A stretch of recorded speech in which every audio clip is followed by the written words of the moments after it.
ನಮಸ್ಕಾರ. ನಾನು ಇವತ್ತು ವಿಷ್ಣುಮೂರ್ತಿ ದೇವದ ಆರಾಧನೆ, ಅದರ ಮೂಲಸ್ಥಾನ ಮತ್ತು ಒತ್ತೆಕೋಲ ಅಂದರೆ ಏನು ಎಂಬುದರ ಬಗ್ಗೆ ಒಂದಿಷ್ಟು ಮಾಹಿತಿಯನ್ನು ತಿಳಿಸುತ್ತಿದ್ದೇನೆ. ವಿಷ್ಣುಮೂರ್ತಿ ದೈವದ ಆರಾಧನೆ ಕೇರಳ ಭಾಗದಲ್ಲಿ ಹೆಚ್ಚಾಗಿ ನಡೆದರೂ ಅದರ ಮೂಲ ಕ್ಷೇತ್ರ ಇರುವುದು ಮಂಗಳೂರಿನಲ್ಲಿ ತೊಕ್ಕೋಟು ಭಾಗದಿಂದ ಯಕ್ಕೂರು ಕಡೆಗೆ ರಾಷ್ಟ್ರೀಯ ಹೆದ್ದಾರಿ 66ರಲ್ಲಿ ಬಂದರೆ ಹೆದ್ದಾರಿಯ ಎಡಭಾಗದಲ್ಲಿ ಕುಡುಪಾಡಿ ಎಂಬಲ್ಲಿ ತೀಯ ಸಮಾಜ ಅಂದರೆ ಮಲಯಾಳಿ ಬಿಲ್ಲವರಿಂದ ಆರಾಧಿಸಲ್ಪಡುವ ವಿಷ್ಣುಮೂರ್ತಿಯ ಮೂಲ ಕ್ಷೇತ್ರವಿದೆ. ವಿಷ್ಣುಮೂರ್ತಿಯ ಕೋಲ ಅಂದರೆ ಕೆಂಡದಲ್ಲೇ ಮಿಂದೇಳುವ ವಿಶಿಷ್ಟ ಕೋಲ. ಇದು ಹೇಗೆ ಮೂಲ ಕ್ಷೇತ್ರವಾಗುತ್ತದೆ ಹಾಗೂ ಕೆಂಡ ಸೇವೆ ಯಾಕೆ ನಡೆಯುತ್ತದೆ ಎಂಬುದನ್ನು ತಿಳಿಸುವ ಒಂದು ಸಣ್ಣ ಪ್ರಯತ್ನ. ವಿಷ್ಣುಮೂರ್ತಿಗೆ ಕೋಟೆಪುರ ಹಾಗೂ ಕುಡ್ಪಾಡಿ ಈ ಎರಡು ಮೂಲ ಕ್ಷೇತ್ರಗಳು. ಕೋಟೆಪುರ ಕೇರಳದಲ್ಲಿದ್ದರೆ ಕುಡ್ಪಾಡಿ ಮಂಗಳೂರಿನ ಜಪ್ಪುವಿನಲ್ಲಿದೆ. ಈ ಕುಡ್ಪಾಡಿಯ ವಿಶೇಷತೆಯನ್ನು ಇಲ್ಲಿ ತಿಳಿಸುವ ಸಣ್ಣ ಪ್ರಯತ್ನವಷ್ಟೇ. ಸಾಮಾನ್ಯವಾಗಿ ವಿಷ್ಣುಮೂರ್ತಿ ಮಲಯಾಳಿ ದೈವ, ಅದು ಕೇರಳದ ದೈವ ಎಂದು ಕರೆಯಲಾಗುತ್ತದೆ. ಆದರೆ ಕೇರಳದ ಕೋಟೆಪುರ ಹಾಗೂ ತುಳುನಾಡಿನ ಕುಡ್ಪಾಡಿ ಎರಡೂ ಕಡೆ ಈ ದೈವದ ಮೂಲಸ್ಥಾನ ಇರುವುದರಿಂದ ಹಾಗೂ ತೀಯ ಸಮಾಜ ಇದಕ್ಕೆ ಪ್ರಧಾನವಾಗಿರುವುದರಿಂದ ಹಾಗೂ ಅವರೂ ಕೂಡ ಮಲಯಾಳಂ ಅನ್ನೇ ಮಾತನಾಡುವುದರಿಂದ ಅದನ್ನು ಮಲಯಾಳಿ ದೈವ ಅನ್ನಲಾಗುವುದು. ದಕ್ಷಿಣ ಕನ್ನಡದಲ್ಲೂ ಹೆಚ್ಚಿನ ಸಂಖ್ಯೆಯಲ್ಲಿರುವ ತೀಯ ಸಮುದಾಯ ಅಂದರೆ ಮಲಯಾಳಿ ಬಿಲ್ಲವರು ಕೇರಳ ಮುಖ್ಯಮಂತ್ರಿ ಪಿಣರಾಯಿ ವಿಜಯನ್ ಇದೇ ಸಮುದಾಯಕ್ಕೆ ಸೇರಿದವರು. ಕೇರಳದ ಮಲವ ಸಮುದಾಯದಿಂದ ಇದರ ಕೋಲ ಸೇವೆಯನ್ನು ಮಾಡಿಸಲಾಗುತ್ತದೆ. ಇವರು ಇದನ್ನು ಒತ್ತೆಕೋಲ, ಬಯಲಕೋಲ ಹಾಗೂ ಅಗ್ನಿಕೋಲವೆಂದು ಕರೆಯುತ್ತಾರೆ. ಕೇರಳದ ಕೋಟೆಪುರ ಭಾಗವನ್ನು ಕುರುವಾಟ್ ಕುರಪಾವ್ ಅನ್ನುವ ಸಾಮಂತ ರಾಜ ಆಳುತ್ತಿದ್ದ. ಈ ರಾಜ ಬಹಳ ನಿರ್ದಯಿ ಹಾಗೂ ದುಷ್ಟನಾಗಿದ್ದ. ಈತ ಅಪಾರ ಗೋಸಂಪತ್ತನ್ನು ಹೊಂದಿದ್ದ. ಅದರಲ್ಲಿ ಗೋಪಾಲಕನಾಗಿ ತೀಯ ಸಮುದಾಯದ ಕಣ್ಣ ಎಂಬ ಹುಡುಗ ಕೆಲಸ ಮಾಡುತ್ತಿದ್ದ. ಈತ ಸುರದ್ರೂಪಿಯೂ ಹಾಗೂ ಒಳ್ಳೆಯ ಗುಣ ಸ್ವಭಾವದವನೂ ಆಗಿದ್ದ.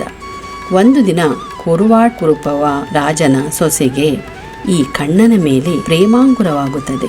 ಹಾಗಾಗಿ ಈತ ಮಾವಿನ ಮರದ ಮೇಲೆ ಕುಳಿತಿರುವಾಗ ಅಲ್ಲಿಗೆ ಬಂದ ರಾಜನ ಸೊಸೆ ಕಣ್ಣನಲ್ಲಿ ಪ್ರೇಮ ನಿವೇದನೆ ಮಾಡುತ್ತಾಳೆ. ಆದರೆ ಉತ್ತಮ ಸ್ವಭಾವನಾದ ಈತ ತಾನು ಸಾಮಾನ್ಯ ಜಾತಿಯವ, ನೀ ಮೇಲು ಜಾತಿ ಹಾಗೂ ನೀನು ರಾಜನ ಸೊಸೆ, ಹಾಗಾಗಿ ಇದು ತಪ್ಪು ಎಂದು ಹೇಳಿ ಆಕೆಯ ಪ್ರೇಮ ನಿವೇದನೆಯನ್ನು ತಿರಸ್ಕರಿಸಿ ಕೈಯಲ್ಲಿದ್ದ ಮಾವಿನ ಹಣ್ಣಿನ ಗೊರಟೆಯನ್ನು ಆಕೆಯ ಮೇಲೆ ಎಸೆಯುತ್ತಾನೆ. ಆಕೆ ಅಳುತ್ತಾ ಮನೆಗೆ ತೆರಳುತ್ತಾಳೆ.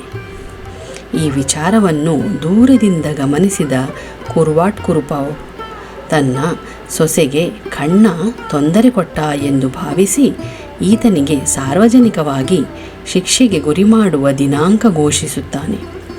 ಇನ್ನೂ ನನ್ನ ಪ್ರಾಣ ಉಳಿಯುವುದಿಲ್ಲ ಎಂದರಿತ ಕಣ್ಣ ರಾತ್ರೋರಾತ್ರೆ ಊರು ಬಿಟ್ಟು ತುಳುನಾಡಿನ ಕಡೆಗೆ ಬರುತ್ತಾನೆ. ನೇತ್ರಾವತಿ ನದಿ ದಾಟಿ ಬಂದು ಒಂದು ಕೆರೆಯ ಬಳಿ ಸುಸ್ತಾಗಿ ನಿದ್ರೆಗೆ ಜಾರಿದ.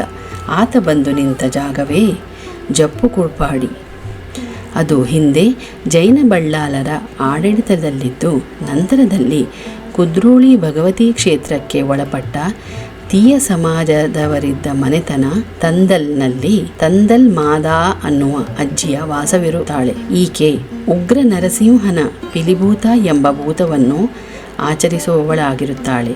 ಬೆಳಗ್ಗೆ ಎದ್ದ ಕೂಡಲೇ ದೈವಕ್ಕೆ ನೀರು ಅರ್ಪಿಸಲೆಂದು ಮಾದಾ ಕೆರೆಯ ಕಡೆಗೆ ತೆರಳಿದಾಗ ಅಲ್ಲಿ ಮಲಗಿರುವ ಕಣ್ಣ ಕಾಣಿಸುತ್ತಾನೆ. ಆತನ ಬಗ್ಗೆ ವಿಚಾರಿಸಿದಾಗ ನಡೆದ ಘಟನೆಯನ್ನು ಹೇಳಿದ ಕಣ್ಣನನ್ನು ಮನೆಗೆ ಕರೆದುಕೊಂಡು ಬಂದು ಉಪಚರಿಸಿದ ಮಾದಾ ಅಜ್ಜಿ ಕುಡಿಯಲು ಗಂಜಿ ನೀಡುತ್ತಾಳೆ. ಅಲ್ಲಿಂದ ಮುಂದೆ ಕಣ್ಣನಿಗೆ ಮಾದಾ ಆಶಯದಾತಳಾಗಿ ಮಾದಾಳಿಗೆ ಕಣ್ಣ ಉರುಗೋಲಾಗಿ ಬದುಕತೊಡಗಿದರು. ದನಗಳನ್ನು ಸಾಕಿಕೊಂಡು ದೈವಗಳಿಗೆ ಹಾಲು ಅರ್ಪಿಸಿ ಅದನ್ನು ಪ್ರಸಾದ ರೂಪದಲ್ಲಿ ಭಕ್ತರಿಗೆ ಹಂಚುವ ಕೆಲಸ ಮಾಡಿಕೊಂಡು ಇರುತ್ತಾನೆ. ಹೀಗೆ ಮುಂದುವರಿದು 11 ವರ್ಷಗಳು ಕಳೆದು 12ನೇ ವರ್ಷಕ್ಕೆ ಪಾದಾರ್ಪಣೆ ಮಾಡುವ ಸಂದರ್ಭದಲ್ಲಿ ಕಣ್ಣನಿಗೆ ರಾತ್ರಿ ಕನಸೊಂದು ಬೀಳುತ್ತದೆ. ದೈವೀ ಶಕ್ತಿಯ ವಾಣಿಯೊಂದು ಕಣ್ಣನನ್ನು ಉದ್ದೇಶಿಸುತ್ತಾ, ನಿನ್ನ ಇಲ್ಲಿನ ವಾಸ ಮುಗಿಯಿತು, ನೀನಿನ್ನು ಕೋಟೆಪುರಕ್ಕೆ ತೆರಳಬೇಕು, ಅಲ್ಲಿ ನಿನ್ನಿಂದಾಗಬೇಕಾದ ಕೆಲಸವಿದೆ ಎಂಬ ಆಜ್ಞೆ ಆಗುತ್ತದೆ. ಅದೇ ರೀತಿ ಅಜ್ಜಿ ಮಾದಾಳಿಗೂ ಅದೇ ರೀತಿಯ ಕನಸು ಬಿದ್ದು ಮರುದಿನ ಆ ಕನಸಿನಲ್ಲಿ ನಡೆದ ವಿಚಾರಗಳನ್ನು ಇಬ್ಬರೂ ತೆರೆದಿಟ್ಟ ನಂತರ ದೈವೇಚ್ಛೆಯೆಂದು ಪರಿಗಣಿಸುತ್ತಾರೆ. ಅಂದು ಬೆಳಿಗ್ಗೆ ದೈವಗಳಿಗೆ ಅರ್ಪಿಸಿದ ಹಾಲು ಇಟ್ಟ ಪಾತ್ರೆಯಿಂದ ಮಾಯವಾದಾಗ ಪಾಲೆಂದಾಯಿ ಕಣ್ಣ, ಅಂದರೆ ಹಾಲು ಏನಾಯಿತು ಕಣ್ಣ ಎಂದು ಮಾದಾಯಿ ಕೇಳುತ್ತಾಳೆ. ಆ ಕೂಡಲೇ ಕಣ್ಣನ ಮೇಲೆ ದೈವಾವೇಶವಾಗಿ ದರ್ಶನ ಬಂದು ದೈವದ ಆಯುಧ ಹಿಡಿಯುತ್ತಾನೆ. ತಾನು ಸ್ತುತಿಸಿದ ದೈವದ ದರ್ಶನವಾದುದಕ್ಕೆ ಮಾದ ಸಂತಸಗೊಂಡು ಆತನನ್ನು ಪಾಲಂದಾಯಿ ಕಣ್ಣ ಎಂದು ಸಂಬೋಧಿಸಿ ತನ್ನ ಬಳಿ ಇರುವ ಛತ್ರಿಯನ್ನು ನೀಡಿ ಜೊತೆಗೆ ತಿರುವಾಯುಧವನ್ನು ಬಿಳಿ ಬಟ್ಟೆಯಲ್ಲಿ ಸುತ್ತಿ ಪಾಲಂದಾಯಿ ಕಣ್ಣನನ್ನು ಕೋಟೆಪುರಕ್ಕೆ ಕಳುಹಿಸಿಕೊಡುತ್ತಾಳೆ. ತಾಯಿಯನ್ನು ಬಿಟ್ಟು ಹೋಗುವ ಬೇಸರ ಒಂದೆಡೆಯಾದರೆ ಮತ್ತೊಂದೆಡೆ ದೈವವಶವಾದ ಸಂಭ್ರಮ ಈ ಎರಡೂ ಭಾವವನ್ನು ಇಟ್ಟುಕೊಂಡು ನೇತ್ರಾವತಿ ನದಿ ದಾಟಿ ಸೋಮೇಶ್ವರ, ಮಂಜೇಶ್ವರ, ಅನಂತೇಶ್ವರ, ಸಿರಿಯ ಶಂಕರನಾರಾಯಣ, ಕನಿಪುರ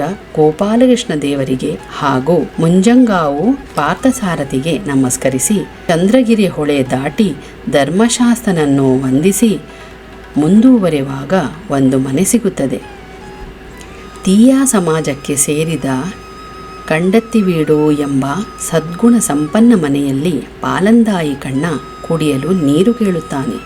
ಆಗ ಮನೆಯ ತಾಯಿ ಹಾಗೂ ಮಗ ಈತನನ್ನು ಮನೆಯೊಳಗೆ ಕರೆದು 2 ಮಣಿಗಳನ್ನು ನೀಡಿ ಒಂದರಲ್ಲಿ ಆತನನ್ನು ಕೂರಿಸಿ ಇನ್ನೊಂದರಲ್ಲಿ ಆಯುಧವಿರಿಸಿ ಕುಡಿಯಲು ಹಾಲು ನೀರು ನೀಡುತ್ತಾರೆ. ಅಲ್ಲಿಂದ ಮುಂದುವರೆದು ಕೋಟೆಪುರದ ಕಡೆಗೆ ಮುಂದುವರಿಯುತ್ತಾನೆ.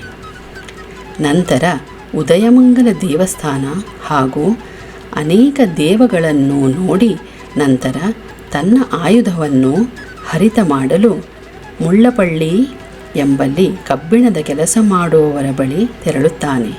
ಆ ಆಯುಧವನ್ನು ಹರಿತ ಮಾಡಿದ ನಂತರ ಅಲ್ಲಿಂದ ಎತ್ತಲು ಸಾಧ್ಯವಾಗಲ್ಲ.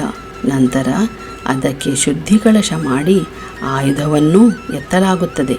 ಅಲ್ಲಿಂದ ಮುಂದುವರೆದು ಕೋಟೆಪುರದ ಕಡೆ ಹೆಜ್ಜೆ ಹಾಕಿದಾಗ ಅಲ್ಲೊಬ್ಬ ಮಣಿಯಾಣಿ ಹುಡುಗ ಎದುರಾಗುತ್ತಾನೆ. ಈತನ ಬಾಲ್ಯದ ಪರಿಚಯದವನಾಗಿದ್ದರಿಂದ ಗುರುತು ಹಿಡಿದು ಆತನಿಗೆ ಊಟ ಹಾಕಲು ಮನೆಗೆ ಕರೆದೊಯ್ಯುತ್ತಾನೆ. ಆಗ ಪಾಲಂದಾಯಿ ಕಣ್ಣ, ಮೊದಲು ನಾನು ಸ್ನಾನ ಮಾಡಿ ಬರುತ್ತೇನೆ ಎಂದು ಹೇಳಿ ಅಲ್ಲೇ ಇದ್ದ ಕದಳಿ ಕೊಳಕ್ಕೆ ತನ್ನ ಆಯುಧವನ್ನು ಹಾಗೂ ಛತ್ರಿಯನ್ನು ದಡದ ಮೇಲಿಟ್ಟು ಸ್ನಾನಕ್ಕೆ ಇಳಿಯುತ್ತಾನೆ.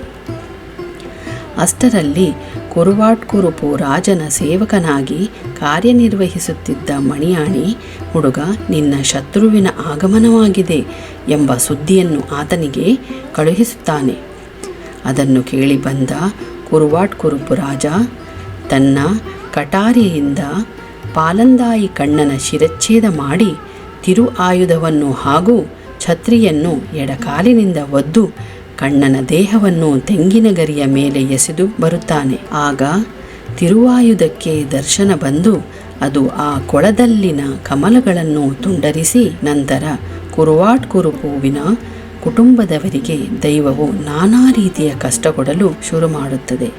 ಈ ವಿಚಾರ ಈ ಸಾಮಂತ ರಾಜನ ಮೂಲ ರಾಜನಿಗೆ ವಿಷಯ ತಿಳಿದಾಗ ಆತ ಆಸ್ಥಾನ ಜ್ಯೋತಿಷಿಯನ್ನು ಕಳುಹಿಸಿ ಅಲ್ಲಿ ಅಷ್ಟಮಂಗಲ ಪ್ರಶ್ನೆ ಇರಿಸಿ ಕಾರಣ ತಿಳಿಯಲು ಪ್ರಯತ್ನಿಸುತ್ತಾನೆ. ಆಗ ಅದು ಮಂಗಳೂರು ಭಾಗದಿಂದ ಬಂದ ವಿಷ್ಣು ಸ್ವರೂಪಿ ನರಸಿಂಹನಾದ ಪಿಲಿಭೂತ ದೈವ ಇಲ್ಲಿಗೆ ಬಂದಿದೆ. ಅದರ ಆಯುಧ ತಂದ ಪಾಲಂದಾಯಿ ಕಣ್ಣನ ಹತ್ಯೆ ಮಾಡಿದ ಕೋಪದಲ್ಲಿ ದೈವ ಉಗ್ರವಾಗಿ ವರ್ತಿಸುತ್ತಿದೆ ಎಂಬ ವಿಚಾರ ತಿಳಿಸುತ್ತಾರೆ. ಈ ದೈವವನ್ನು ಪ್ರತಿಷ್ಠಾಪನೆ ಮಾಡಿ ಅದಕ್ಕೊಂದು ಒತ್ತೆಕೋಲ ನೀಡದೆ ಇದ್ದಲ್ಲಿ ಈ ನಾಡೇ ಭಸ್ಮ ಆಗಬಹುದು ಎಂಬ ಸೂಚನೆಯನ್ನು ಜ್ಯೋತಿಷಿಗಳು ನೀಡುತ್ತಾರೆ. ಆದರೆ ಅದು ನಿಜವಾಗಿ ದೈವವೇ ಆಗಿದ್ದರೆ ಅದರ ಕಾರಣೀಕ ಪರೀಕ್ಷೆ ಮಾಡಬೇಕು ಎಂದು ಕುರುವಾಟ್ ರಾಜ ಮುಂದಾಗುತ್ತಾನೆ. ಇದಕ್ಕೆ ಕೋಲ ಕಟ್ಟಬೇಕಾದ ಸಮುದಾಯ ಯಾವುದೆಂದೂ ಪ್ರಶ್ನಾಚಿಂತನೆಯಲ್ಲಿ ನುಡಿದಾಗ ಅಲ್ಲಿನ ಮಲವ ಸಮುದಾಯ ಕಟ್ಟಬೇಕು ಎಂಬ ಉತ್ತರ ಬರುತ್ತದೆ. ಅದರಲ್ಲೂ ವರವೇನು ವರವಪ್ಪನ್ ಎಂಬ ವ್ಯಕ್ತಿಯೇ ಕಟ್ಟಬೇಕು ಎಂಬ ಉತ್ತರ ಬರುತ್ತದೆ. ಆಗ ಕುರುವಾಟ್ ಕುರುಪ್ಪನ್ ದೊಡ್ಡದಾದ ಕೋಟೆಯೊಳಗೆ ಮಲವ ಸಮುದಾಯದ ಎಲ್ಲರನ್ನೂ ಕೂಡಿ ಹಾಕಿ ಅದರ ಮುಂದೆ 108 ಹಲಸಿನ ಮರದ ಕಟ್ಟಿಗೆ ಹಾಕಿ ಅದಕ್ಕೆ 7 ದಿನಗಳ ಹಿಂದೆ ಬೆಂಕಿ ಹಚ್ಚಿ ಕೆಂಡ ಮಾಡಿ ಅದರ ನಂತರ ಇಡಲಾದ 100 ಕೋಳಿ ಹಾಗೂ ಇನ್ನಿತರ ಆವರಗಳನ್ನು ಸ್ವೀಕರಿಸಿದರೆ ಮಾತ್ರ ಆ ವಿಷ್ಣುಮೂರ್ತಿಯನ್ನು ನಾನು ನಂಬುವೆ ಎಂದು ಜ್ಯೋತಿಷರ ಬಳಿ ರಾಜ ಹೇಳುತ್ತಾನೆ. ಆಗಲಿ ಎಂಬ ಜ್ಯೋತಿಷರ ಮಾತಿನಂತೆ ಆತ ಕೋಟೆಯೊಳಗೆ ಕೂಡಿ ಹಾಕುತ್ತಾನೆ.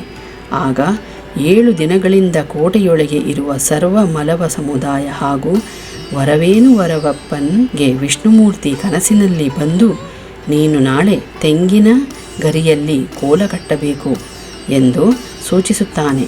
ಅದಕ್ಕೆ ಬೇಕಾದ ವ್ಯವಸ್ಥೆ ಮಾಡಿಸಿ 8ನೇ ದಿನ ವಿಷ್ಣುಮೂರ್ತಿಯು ವರವೇಣುವಿನ ಮೇಲೆ ಉಗ್ರವಾಗಿ ಆವೇಶ ಬಂದು ಕೋಟೆಯನ್ನು ಎಡ ಬೆರಳಲ್ಲಿ ಒಡೆದು ಹೊರಬರುವಾಗ ಕುರುವಾಟುವಿನ ಕುಟುಂಬಸ್ಥರು ಆ ಬೆಂಕಿಗೆ ಕಾಲಿಡದಂತೆ ದೈವವನ್ನು ತಡೆಯುತ್ತಾರೆ.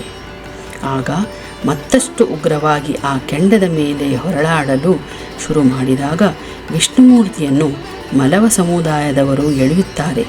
ಆದರೂ ನಿಲ್ಲದ ದೈವ ಒಮ್ಮೆ ಕುರುವಾಟುವಿನ ಕಡೆಗೆ ದೃಷ್ಟಿ ಇಡುತ್ತದೆ.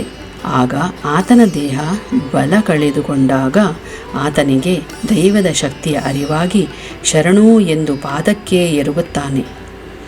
ವಿಷ್ಣುಮೂರ್ತಿಯ ಕೋಪ ತಣಿಸಲು ತೀಯ ಸಮುದಾಯ ಎಳನೀರು ನೀಡುತ್ತದೆ ಹಾಗೂ 108 ಕೋಳಿಯನ್ನು ಕುರುವಾಟುವಿನ ಸೂಚನೆಯಂತೆ ಮಾರಿಗಣಗಳಿಗೆ ಅರ್ಪಿಸಲಾಗುತ್ತದೆ.